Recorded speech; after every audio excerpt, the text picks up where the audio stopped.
Am I in focus? What's up, it's your girl Ravi K, relying on natural sunlight, which is doing me a favour by the looks of it. I'm very light, very pale, very living my best creamy milky white girl life. So, recently I went to America, like a single America.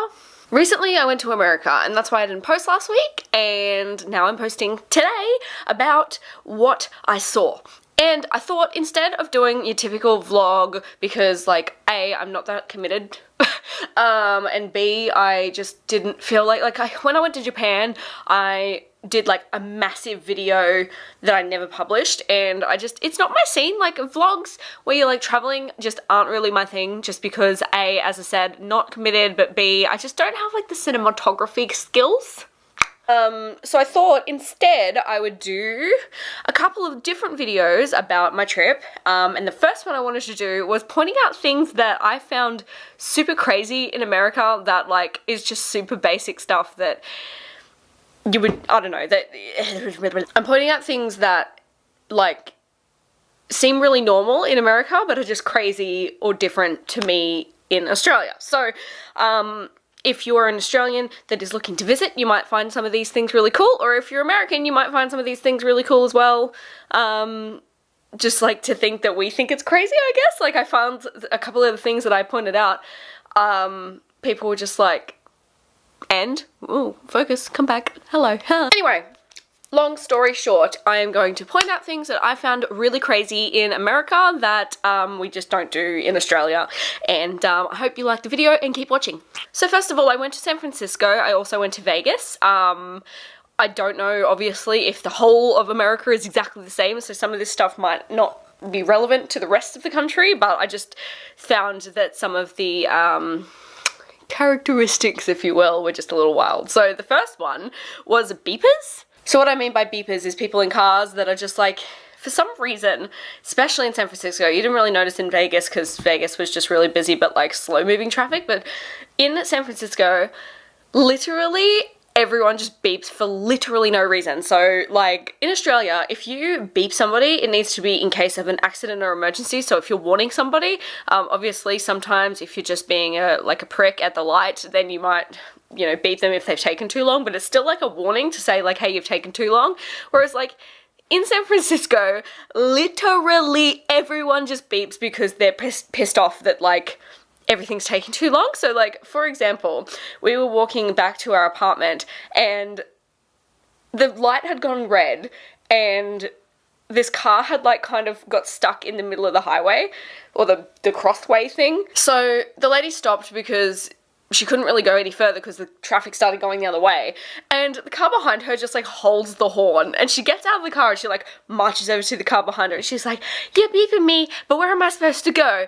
What, you think I'm just gonna drive out into the middle of the road? And the guy's like, ugh. She's like, you're rude, that's rude. And I'm like, yes sis, you fucking tell them, bitch. But yeah, I just found this constantly, was that like somebody was annoyed that they were 4 cars back and it was a red light, just beep. And I thought maybe it was just something that like they just do and hope that they don't get caught, but like, because in Australia if you just beeped like that crazy, you could like get not arrested but like fined or something, or at least pulled over and warned or something. Police would be on the road as well, and like they just don't do anything about it. Like, I don't know, it's just wild. I just found that cray. Number 2 was probably another San Francisco thing. I saw a little bit of it in Vegas, but like there wasn't much grass in a lot of the areas. Like, I know obviously in the city you're not going to see grass, but like it's so concrete. It's like crazy how much concrete there is. Like, even in the city in my hometown, there's grass. I don't know, there wasn't a lot of grass, and all the trees had like concrete around them right up to their little, what's this thing called? Trunk. So yeah, not a lot of trees, not a lot of grass. Was weird.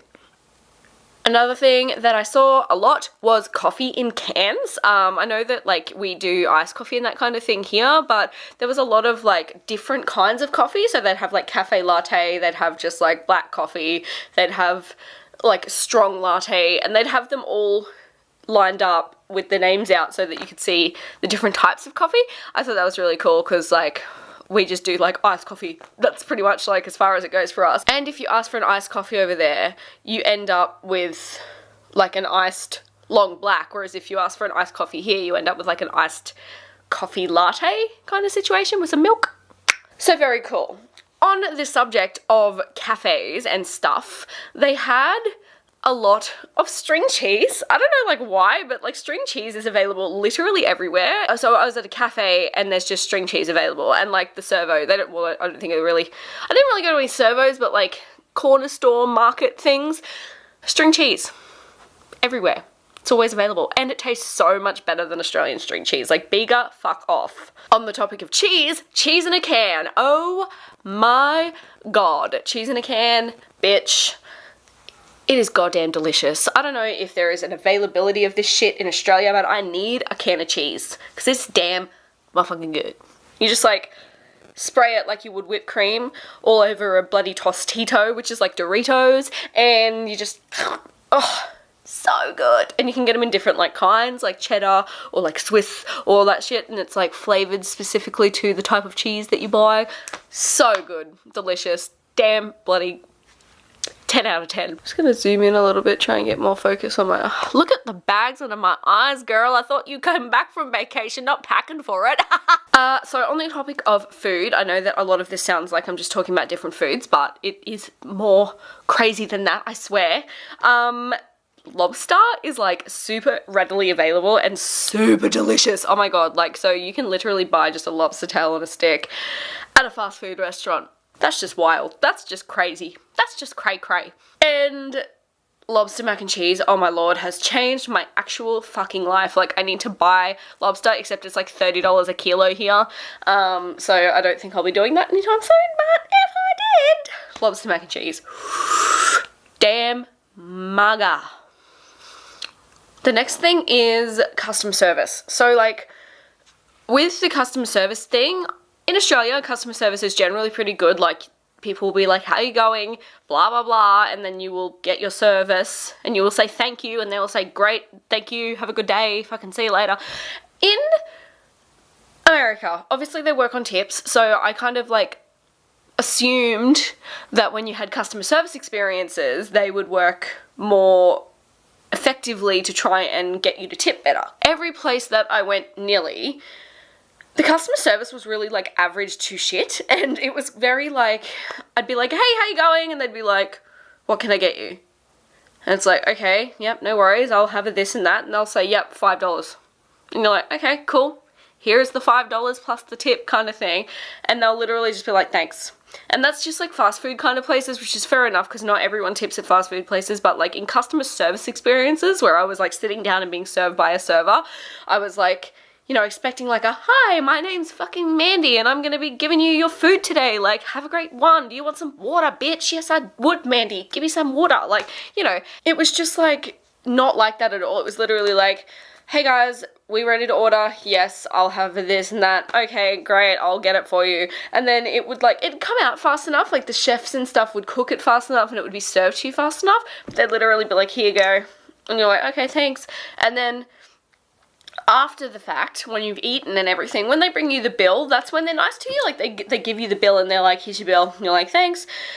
They like take your money first, which is just crazy as well. Like, so you put your card down and then they take your card away and take payment, and then they come back with a receipt and the option to give them a tip, and you like write your tip down and then they charge you again, but like with the tip. I don't know how it works, but that's how you do it. And so they will only really be nice to you when they've taken your money and they give you the receipt back with the tip space on it, and they'll say like, thank you so much guys, have a great night. And you're like, where was this lovely Mandy 45 minutes ago when I entered the establishment? Mandy's in my bad books. I didn't even get served by a Mandy, so sorry Mandy. Sorry Mandy. In the case of customer service, there is also like, so one time I was busting, like absolutely busting, and crazily enough, in the place that I was, there wasn't a lot of public toilets slash any. I don't think I saw a public toilet, and the only one I did see was like down near the Golden Gate Bridge, and it was locked. So I was like, cool. So I'm talking like chain locked, not just like code locked. And when I say code locked, I mean literally every toilet has a code on it. I went to Starbucks, for example, and was like, hi, how you going? She's like, what can I get you? And I was like, a pinkity drinkity. And then she was like, okay, and she gave me the pink drink. Fucking, she like took my money and whatever. And I was like, oh, by the way, can I use your bathroom? And she's just like, the code's 1234. And I'm like, cool, thank you so much. And she's like, So back to the customer service thing, I got at after paying for my pinkity drinkity and asking for a toilet code. But the fact that you have to get a toilet code, like, I get it, because I'm assuming it's because like the homeless population is so big that like you don't want just like random homeless people going in and like peeing everywhere, or like, you know, not that all homeless people are going to pee everywhere, but you know what I mean? Like, I'm assuming that's what they're doing, is they're trying to keep, like, the degenerate youth out, if you will.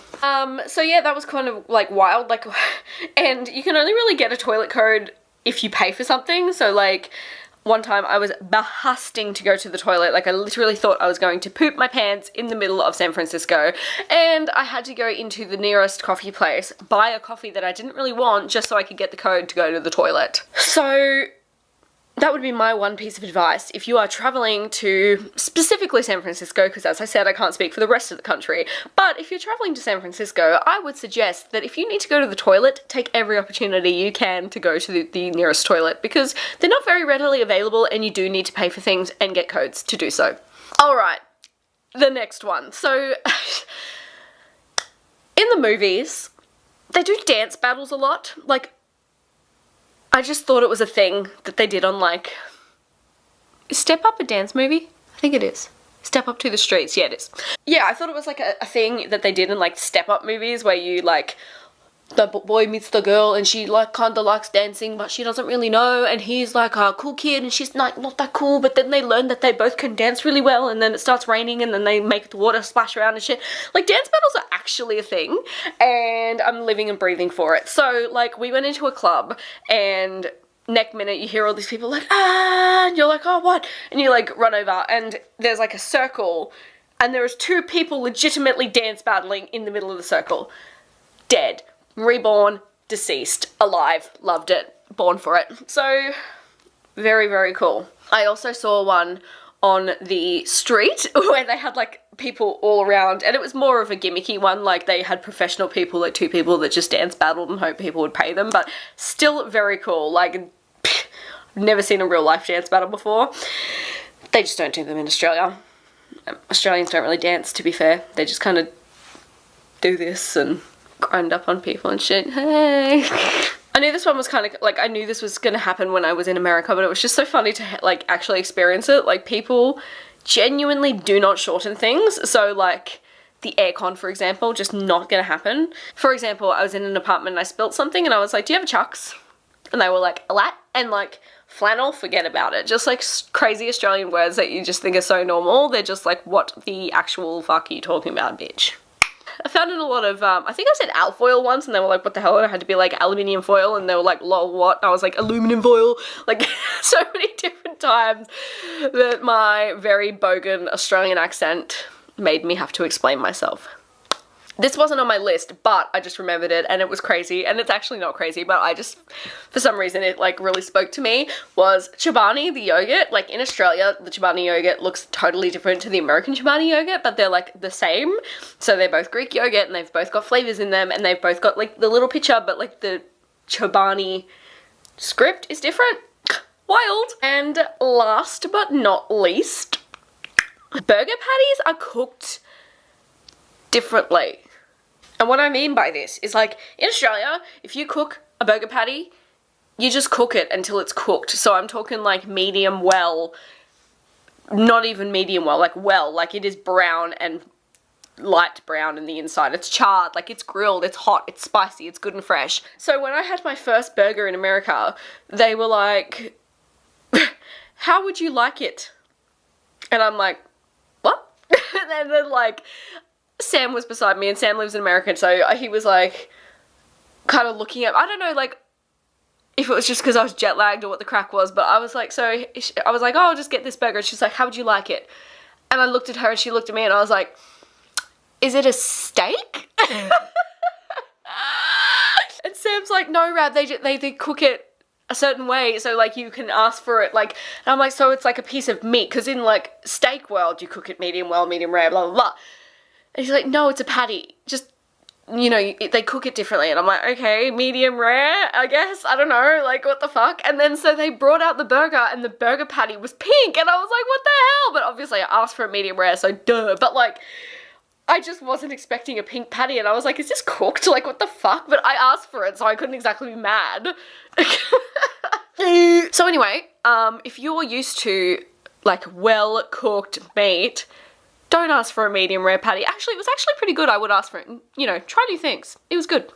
So yeah, that was just a couple of little crazy things that I experienced in my trip to San Francisco. Nothing too wild, but it was just like, you know, little quirky things that you just don't realize are completely specific to your country or your lifestyle, like the burger thing, wild.